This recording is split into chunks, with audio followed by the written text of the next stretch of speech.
Sige, game.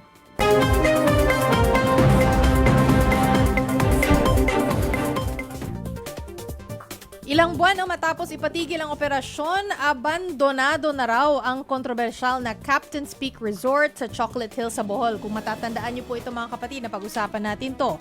Para makakuha ng karagdagang impormasyon, kausapin na po natin si One News Cebu Desk Dale Israel. Dale, unsay nahitabo din ha? Maayong hapon, Chiki, Jovi at Maricel. Pinuntahan natin kahapon ang kontrobersyal na Captain's Peak Resort sa Sagbayan, Bohol at nakita natin nakatayo pa rin ito sa gitna ng Chocolate Hills. Walang tao at tila abandonado na ito nang madatnan namin kasama ang grupo ng Earth Journalism Network para sa World Environment Day. Walang taong sumasagot sa loob at walang nakabantay na sa naturang resort. Sa kuha ng drone shot, makikitang nilulumot na at umiitim ang tubig sa swimming pool ng resort na noon ay napaka-colorful na mag-viral ito.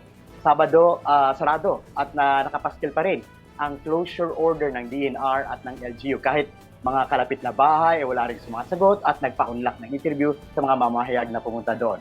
Maalalang nag-viral ang resort nito dahil nakatayo sa gitna ng Chocolate Hills na isang protected area na regulated na ang mga developments para hindi masira ang magandang tanawin na binisita ng libu-libong mga turista lokal at banyaga. Pinuntahan din natin ang Kapitolyo ng Bohol upang hinga ng update ang mga lokal na opisyal. Matatanda ang under preventive suspension si Governor Aris Aumentado at 68 pang ibang opisyal, allegedly dahil sa kapabayaan sa pagsulpot ng resort ayon sa ombudsman.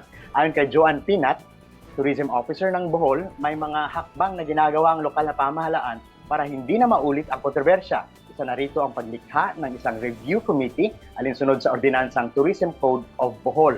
Ang review committee ay mag-i-evaluate ng mga developments sa 16 na protected areas ng probinsya bago magkaroon ng construction sa mga lugar. Ayon din kay Dr. Anthony Damalerio, Disaster Management Chief ng Bohol, ang 3 congressman ng probinsya ay magsusulong ng amendments sa Kongreso para sa NIPAS law o ang batas na nag-regulate ng mga protected areas sa bansa.